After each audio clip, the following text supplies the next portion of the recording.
हमारे मोहल्ले में एक गूंगा लड़का आता था जिस पर पूरे मोहल्ले की औरतें मरती थी और उससे शादी करना चाहती। मैं हैरान थी कि एक गूंगे लड़के से ऐसा क्या था जो मोहल्ले की हर औरत उससे की दीवानी है। फिर मेरे साथ कुछ ऐसा हुआ, मेरी शादी उस गूंगे लड़के से हो गई। उस रात गूंगा कमरे में आया तो उसने देखते ही मैं चकरा कर गिर पड़ी, क्योंकि वह तो आज फिर मैं अपने कमरे का दरवाज़ा बंद करके ज़ोर ज़ोर से रो रही थी। मेरे रोने की आवाज़ सुनकर माँ बाहर तक जा रही थी। मेरी माँ रोने की आवाज़ सुनकर मेरे कमरे का दरवाज़ा खटखटा रही थी और सोनल बेटा दरवाज़ा खोलो, हमारी बात तो सुनो। मैं माँ की बात कैसे मानती, क्योंकि माँ और भाई मिलकर मेरी शादी मुझसे बड़े, वो भी 15 साल बड़े, 3 बच्चों के बाप से करा रहे थे। मेरी उम्र ही क्या थी, मैं सिर्फ 20 साल की थी। फिर भी मेरी शादी कितनी जल्दी थी। मैं मेरे पापा के बाद भाई पर इतना बोझ बन गई क्या, जो अब जल्द से जल्द बोझ उतारने की कोशिश कर रहे थे। मैं मेरी माँ को रो रो कर बहुत बार समझाया, पर मेरी माँ भाई की ही साइड ले रही थी। कहने लगी, लड़का काफ़ी अमीर है, तुम वहाँ पर बहुत खुश रहोगी। वह भाई को बहुत अच्छा दोस्त है। उसकी बीवी का देहांत 4 साल पहले एक रोड एक्सीडेंट में हो गया था। वह अपने छोटे बच्चों के लिए शादी करना चाहता था। वह अपनी बीवी से बहुत प्यार करता था। उसकी दूसरी शादी करने का कोई शौक़ नहीं था। बस वह अपने बच्चों के लिए एक आया लाना चाहता था जो उसके बच्चों को संभाल सके। भाई और मेरी माँ सिर्फ उसकी दौलत देखकर लालच में आ गए। मैं आगे शादी करूँगी तो सारी दौलत मेरी माँ और मेरे भाई को ला कर दूँगी। मैं ऐसी लड़की बिल्कुल भी नहीं थी। मुझे में पैसे का जरा भी लालच नहीं था। मैं उसके साथ शादी करना भी नहीं चाहती थी, क्योंकि मैं अपने कॉलेज में एक लड़के संदीप से बहुत प्यार करती थी और उससे शादी करना चाहती थी। भाई को भी संदीप के बारे में मालूम था, पर भाई को बिल्कुल भी पसंद नहीं था। भाई और मेरी माँ को मैंने संदीप के बारे में बता दिया। मैं शादी करूँगी तो सिर्फ संदीप के साथ करूँगी, पर भाई इस बात को मान ही नहीं रहे थे। वह कहते थे कि मैं तुम्हारी शादी अपने दोस्त से ही करवाऊँगा। आज फिर से भाई ने अपने दोस्त से शादी की बात चली तो मैंने दरवाज़ा बंद करके खुद को मारने की कोशिश की। मेरी चीख सुन से हमारे मोहल्ले की काफ़ी औरतें जमा हो गई और तमाशा देखने लगी। मैंने अच्छा खासा तमाशा बना दिया, इसीलिए माँ कमरे में आ गई और मुझे ज़ोरदार थप्पड़ मार दिया। मैंने अपनी माँ से कहा कि मैं आप जितना भी चाहें मुझे मार लें, पर मैं आप लोगों की बात कभी भी नहीं मानूंगी। मैं शादी करूंगी तो सिर्फ संदीप से करूंगी। मेरी माँ मेरी जिद के और मेरी हरकतें देखकर हार गई और मुझे कहा, आज ही संदीप को बुला लो, मैं चुपचाप शादी करके यहाँ से चली जाओ। मैं तुम्हारी धूमधाम से शादी नहीं कर सकती। तुम जो मनमानी हो करो, मेरी और अपने भाई की इज्जत नहीं रख सकती, हमारा कहना नहीं मान सकती, तो तुम्हारी हमारी कोई ज़रूरत नहीं है। मैं आज तुमसे सारे नाते ख़त्म करती हूँ। आज से मैं तुम्हारी माँ नहीं हूँ। नहीं तो तुम मेरी बेटी हो। मेरे घर से विदा होकर चली जाओ और आइंदा कभी भी मेरा दरवाज़ा पलट कर न देखना। मैंने सोच लिया था कि आखिर लड़कियों की भी अपनी पसंद की शादी करने का हक है। मैंने यही सोचकर संदीप को बुला लिया। मेरे घर वाले मान गए। कुछ वक्त बाद खुद ही नाराज़गी ख़त्म हो जाएगी। बस एक बार संदीप से मेरी शादी हो जाए। मेरी माँ की भाई इस बात कर ली तो भाई ने भी अपनी हर रिश्ता मुझसे ख़त्म करने का फैसला कर लिया और कहा कि जल्द से जल्द अपने आशिक को बुला लो और हमारे घर से विदा होकर चली जाओ। मैंने संदीप को फ़ोन किया तो संदीप ने कहा, मैं अपने घर वालों को मनाने की कोशिश कर रहा हूँ। जैसे ही मेरे घर वाले मानेंगे मैं इनको लेकर तुम्हारे घर आ जाऊँगा और हम शादी कर लेंगे। इस बात को 4 दिन गुजर गए थे, पर संदीप के घर वाले न माने। भाई ने भी अपने दोस्त से इनकार कर दिया। मेरी बहन शादी के लिए नहीं मान रही है। तुम कहीं और लड़की देख लो। अभी मुझे संदीप की चिंता खाई जा रही थी। पता नहीं संदीप मुझे धोखा तो नहीं दे रहा। अगर संदीप ने मुझसे ऐसा किया तो मैं अपनी माँ और भाई की नज़रें नहीं मिला पाऊँगी। मुझे अपने प्यार पर पूरा यकीन था, जो मुझे अब टूटता हुआ नज़र आ रहा था। हम 2 दिन बाद संदीप का नंबर मिलाया तो नंबर बंद जा रहा था। मुझे डर लगने लगा।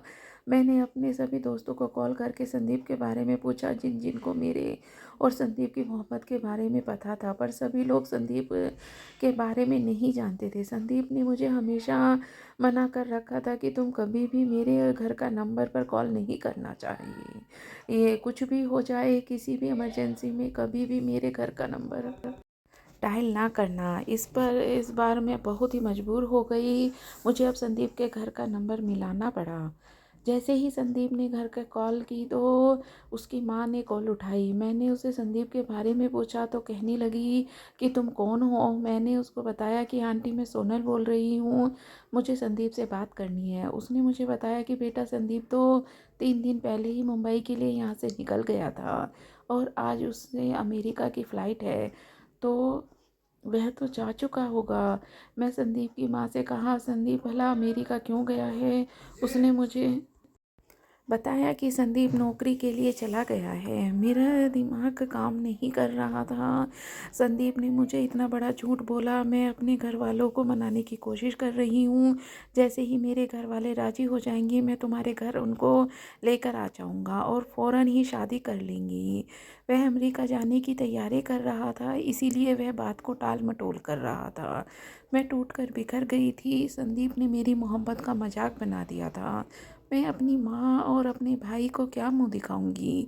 अभी ये सोचकर मुझे बहुत डर लग रहा था, क्योंकि भाई ने अपने दोस्त के साथ पहले ही मेरा रिश्ता करने जा रहे थे। उनको भी इनकार कर दिया था। मैं संदीप के धोखे के बारे में सोच सोच कर रात रोती रहती, क्योंकि मेरे पास रोने के अलावा कुछ भी नहीं था। भाई ने मेरी पढ़ाई भी छुड़वा दी थी और मेरा हमेशा के लिए घर से बाहर जाना भी बंद कर दिया था, क्योंकि मैं संदीप से हमेशा होटल कैफ़े वगैरह में मिलती रहती थी। मेरे भाई को ये सब चीज़ें से नफ़रत थी, इसीलिए उन्होंने मेरे घर से आना जाना बंद कर दिया।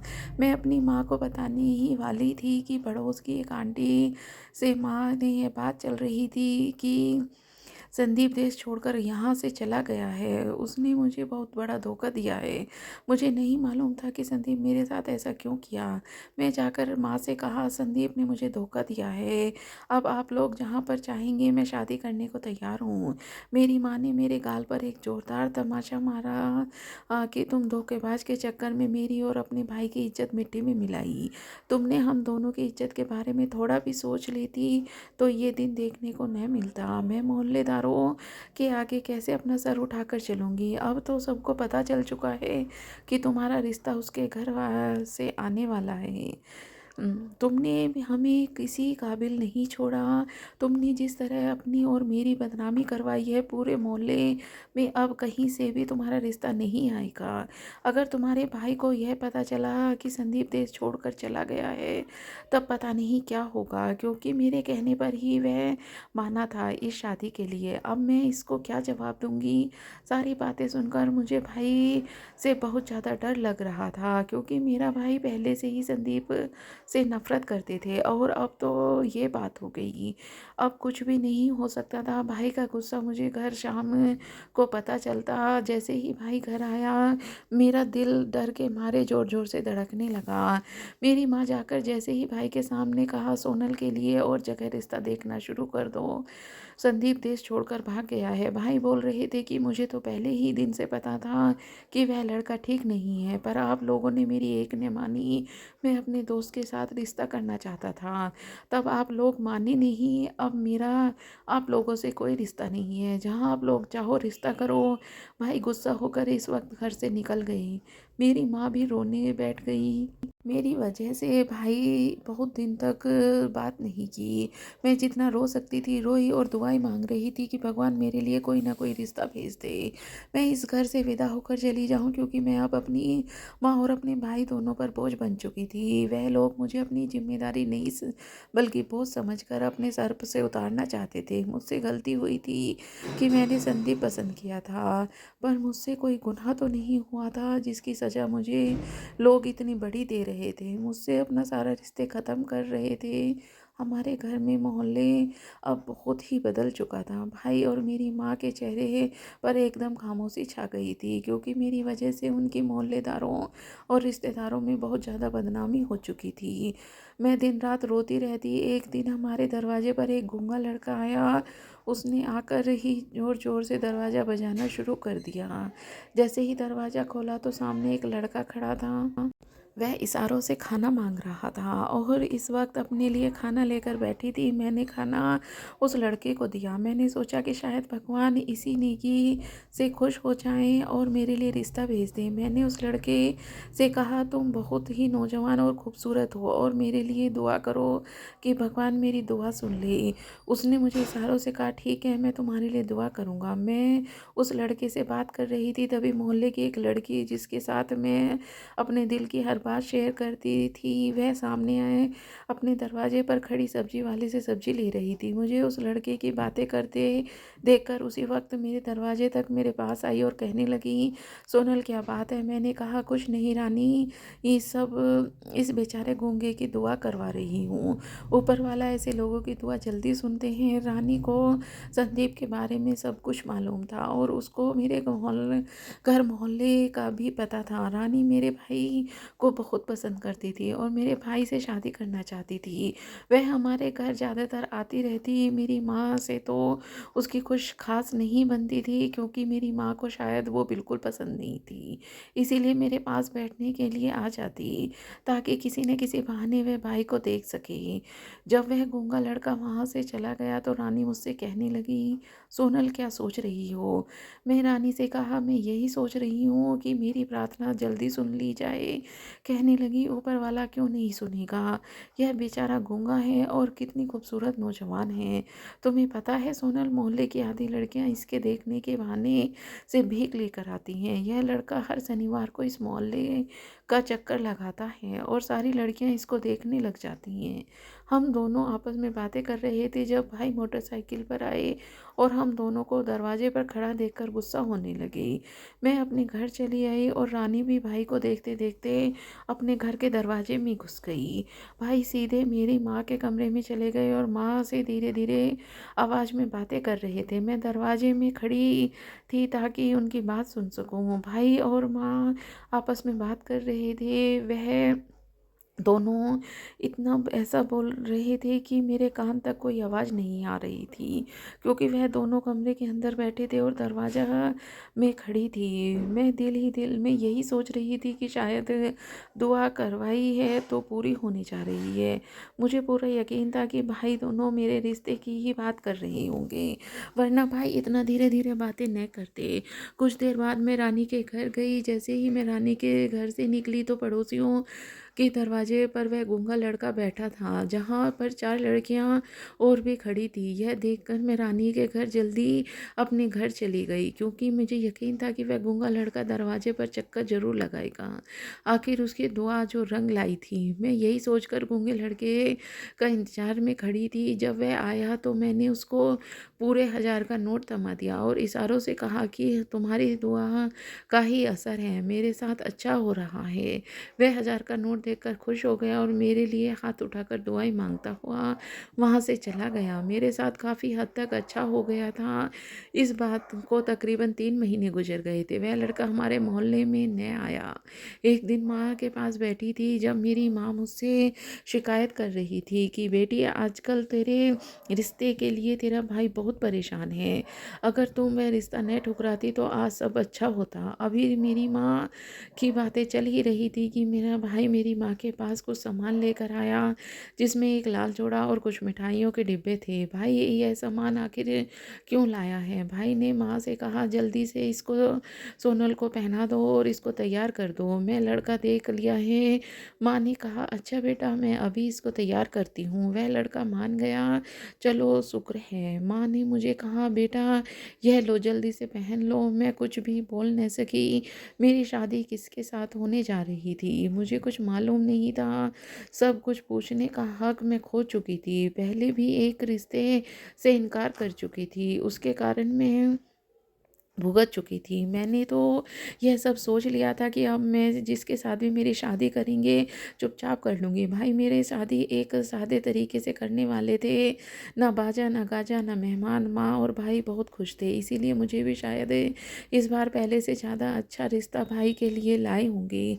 थोड़ी देर बाद हमारे घर आए तो भाई ने उन्हें बैठाने को कहा, फिर चाय और खाने को कुछ दिया, क्योंकि वह लोग कोई ज़्यादा नहीं थे, बस 10 लोग थे। जिसके बाद भाई ने माँ ने मुझे सामने ले गए जहाँ पर मेरा होने वाला पति और बाकी मेहमान बैठे हुए थे। हमें सब पंडित का इंतजार था। मैंने एक नज़र उठाकर अपने होने वाले पति को देखा, क्योंकि जैसा भी हो वह मुझे मंजूर था। संदीप के धोखे के बाद मैं अपनी माँ और अपने भाई को किसी भी के लिए भी मना करने के बारे में सोच भी नहीं सकती थी।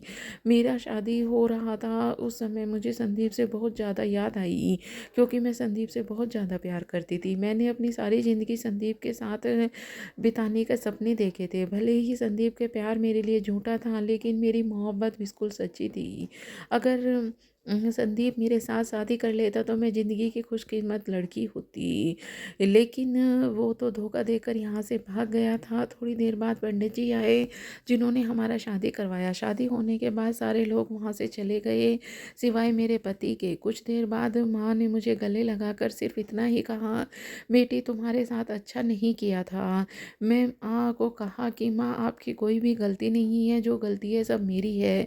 मैंने अपनी ही गलती की सज़ा भुगत रही हूँ, आपको माफ़ी मांगने की कोई ज़रूरत नहीं है। पर वह मुझे कुछ बोल नहीं रही थी। मैंने अपने भाई से कहा, भाई मेरे दिल में आपके लिए कोई गिला शिकवा नहीं है, मुझे माफ़ कर दीजिएगा। मेरी वजह से आप लोगों को बहुत ही बदनामी उठाई, मुझे इस बात का बहुत ज़्यादा दुख है। इसके बाद कुछ ही देर में भाई ने मुझे और अपने पति को एक गाड़ी में बिठा दिया और गाड़ी चलने लगी। मुझे नहीं मालूम था कि यह गाड़ी कहाँ जा रही है, क्योंकि चलते चलते वह गाड़ी रास्ते एक सुनसान जगह पर आकर खड़ी हो गई थी। मैं सोच रही थी कि गाड़ी यहाँ पर क्यों रुकी है, हम लोग यहाँ पर क्यों आए हैं। तभी मेरा पति गाड़ी से उतरा और कुछ बोले बगैर गाड़ी का दरवाज़ा खोल दिया। मैं गाड़ी से उतरी तो वो मुझे एक झोंपड़ी ले गया, जहाँ पर एक छोटा सा घर था। यह देखकर मेरे पैरों तले से ज़मीन निकल गई। मेरे भाई और माँ ने मुझे झोंपड़ी में रहने वाले इससे शादी किया है। क्या वह लोग मुझसे इतना तंग आ गए थे। मैं अपनी किस्मत पर रो रही थी। इस झोंपड़ी में इतना ज़्यादा अंधेरा था कि मुझे वहाँ पर कुछ भी दिखाई नहीं दे रहा था। यह देखकर मेरा पति एक मोमबत्ती और माचिस ले आया, और जैसे ही मोमबत्ती जलाई कमरे में हल्की सी रोशनी हो गई। उस लड़के को देखकर मेरी तो जान ही निकल गई, क्योंकि वह तो वही गूंगा लड़का था जो अक्सर हमारे मोहल्ले में आता रहता था। मैंने एक बार उससे दुआ भी करवाई थी कि मेरी जल्द से जल्द शादी हो जाए। वही लड़का जिस पर मोहल्ले की सारी लड़कियां मरती थी। मैंने उसको देखकर जैसे सवाल किया, क्या तुम मेरे पति हो, तो उसने इशारे से कहा, हाँ मैं तुम्हारा पति हूँ, और तुमसे मुझे काफ़ी पर लिखकर बताया। जिस दिन तुमने दुआ करवाने के लिए अपने दरवाजे पर मुझे रोका था, उसी दिन तुम्हारे भाई ने हमें देख लिया था। तुम्हारे भाई ने मुझे तुम्हारा हासिल समझ लिया, और उसने तुम्हें तो कुछ ने बोला, पर मुझे बहुत ज़्यादा मारा और कहने लगा कि तुम्हारी हिम्मत कैसे हुई हमारे दरवाजे पे आने की। मैंने उसको लाख समझाने की कोशिश की, मैं तुम्हारा आशिक नहीं हूँ, लेकिन उसको यकीन नहीं आया। वह देखकर यही समझा कि तुम्हारा आशिक हूँ, और भेष बदल कर तुमसे ही बात करने आया हूँ। उसने मुझे यही अगर ऐसी बात है तो तुम मेरी बहन से शादी कर लो। मैंने कहा, मैं शादी नहीं कर सकता, तुम अपनी बहन की ज़िंदगी बर्बाद मत करो। तो कहने लगा, अगर तुम मेरी बहन से शादी नहीं की तो मैं तुम्हें और अपनी बहन दोनों को मार दूंगा। मैं सिर्फ तुम्हारी जान बचाने के लिए तुमसे शादी की। मैंने अपने पति का शुक्रिया अदा किया कि उसे मेरी जान बचाने की खातिर मुझसे शादी कर ली और मेरे बारे में इतना सोचा। इसके बाद उस लड़के को ही मैंने अपना सब कुछ समझ लिया। उसके घर को मैंने बहुत अच्छे तरीके से संभाल लिया। अब जो कुछ भी था मेरे लिए वही था, क्योंकि अब वही मेरा पति था। मैंने अब सोच लिया था कि मैं ज़िंदगी में कभी भी अपने भाई और अपनी माँ के पास वापस लौट कर नहीं जाऊँगी। कुछ दिनों बाद मेरी माँ और मेरे भाई ने मुझसे मिलने आए आए मेरे घर आए थे। मुझे झोपड़ी में देखकर मेरी माँ भाई दोनों की आंखें भर आई थी। मैंने घर में कोई भी सहूलियत सहूलियत नहीं थी। बस छोटा-सा कमरा था जो बहुत ही पुराना था। मेरी माँ और भाई को एहसास हुआ कि झोंपड़ी में नहीं रह पाऊँगी, उसने बहुत बड़ी गलती हो गई है। मेरी शादी गूंगे लड़के से साथ कर मेरी माँ ने मुझे वापस अपने साथ ले जाने को कहा। मैं तुम्हें यहाँ रहने नहीं दूँगी। मुझे नहीं मालूम था कि तुम्हारे भाई ने तुम्हारी शादी एक ऐसे लड़के के साथ की है। मेरे साथ वापस चलो। मैं अपनी माँ से इनकार कर दिया और अब जैसे भी है यह मेरा घर है। झोंपड़ी कच्ची ही सही पर यहाँ सुकून बहुत है। यह मेरा भाई घर अपना घर है। भाई ने तो इसको मेरा आशिक समझ लिया। भाई को तो मुझ पर थोड़ा भी यकीन नहीं था। फिर मैं अपने लोगों के साथ वापस क्यों चलूँ? मेरी माँ और भाई दोनों मुझसे माफ़िया मांग रहे थे पर मैं बहुत खुश थी। माँ और भाई दोनों वापस चले गए तो मेरे पति ने मेरा शुक्रिया अदा किया कि तुम मेरे साथ इस गरीब खाने में भी खुश हो। मैं बहुत ही खुशकिस्मत हूँ। हम दोनों एक दूसरे के साथ बहुत ज़्यादा खुश हैं। एक दिन मेरे पति किसी काम के कारण बाहर चला गया। मुझे बाहर से किसी की आवाज़ आई तो मैं 3 दिन से भूखा हूँ, मुझे खाना खिला दो। मैंने घर में देखा तो कुछ नहीं था क्योंकि मेरा पति शादी के बाद अब मांगना छोड़ दिया था और मजदूरी करना शुरू कर दिया था। उसके इस काम करने वाली बात से मैं खुश थी। हालात भी कुछ बेहतर हो गए थे क्योंकि मेरे पति अब दिलो जान से मेहनत कर रहे थे, मुझे खुश करने की कोशिश कर रहे थे। जैसे ही मैंने भिखारी की आवाज़ सुनी रसोई कमरे से तरफ गई। कुछ भी खाने को मिल जाए तो मैं भिखारी को देकर जाकर दे दूं। रसोई में कुछ नहीं था, बस रात की बची हुई बासी रोटी पड़ी थी। मैंने उस प्लेट में रखकर दरवाजे पर चली गई। जैसे ही दरवाज़ा खोला देखकर मेरी जान निकल गई क्योंकि वो भिखारी कोई और नहीं बल्कि संदीप था। संदीप को इस तरह देखकर मैं हैरान रह गई। संदीप ने मुझे देखा तो उसकी आंखों से आंसू निकल आए। वह मेरे पैरों में गिर पड़ा और मुझसे माफ़िया मांग रहा था कि सोनल मुझे माफ़ कर दो, मैंने तुम्हारा गुनहगार हूँ। तुम्हारे साथ धोखा करने के बाद ही मैं ऐसा हो गया हूँ। मैं संदीप की बात कोई भी बात सुनना नहीं चाहती थी कि मैं उसके मुंह पर दरवाज़ा बंद कर दिया और अपने घर के अंदर आ गई। वो कहाँ रहा था, मुझे माफ़ कर दो, मुझे माफ़ कर दो। जब तक तुम मुझे माफ़ नहीं करोगी मैं यहाँ से नहीं जाऊँगा। इतनी देर बाद मेरे पति घर आ गए। उसने संदीप को दरवाजे पर देखकर उससे सवाल किया कि कौन हो भाई, क्यों हमारे दरवाजे पर बैठे हो? संदीप ने सब मेरे पति को बता दिया कि सोनल से माफ़ी मांग रहा हूँ। मेरे पति घर के अंदर आ गया और मुझसे पूछने लगा कि यह लड़का कौन है। मैंने सब कुछ अपने पति को सच सच बता दिया कि ये वही लड़का है जिसकी वजह से मेरी ज़िंदगी बर्बाद हुई है। अगर यह मुझे धोखा नहीं देता तो आज ही मैं इतनी मुश्किल ज़िंदगी अपने भाई के घर में न गुजार कर आती। मैंने कितनी तकलीफ़ सही, कितने ताने सही, इसकी वजह से मैं इसको कभी भी माफ़ नहीं कर सकती। तुम्हें संदीप को माफ़ कर देना चाहिए क्योंकि अगर संदीप इस तरह न करता तो शायद हम कभी भी एक न हो पाते। मेरे पति ने कहा अगर तुम्हें दिल में थोड़ा भी जगह है तो तुम संदीप को माफ़ कर देना चाहिए। मैं अपने पति से कहने पर संदीप को माफ़ कर दिया और संदीप वहाँ से चला गया। इसके बाद मैं अपने पति के साथ बहुत खुश हूँ और अच्छी ज़िंदगी गुजार रही हूँ। तो दोस्तों, आपको ये कहानी कैसी लगी मुझे कमेंट करके ज़रूर बताना। मैं ऐसी ही अच्छी अच्छी कहानियाँ आपके लिए लाती रहूँगी। पूरी कहानी सुनने के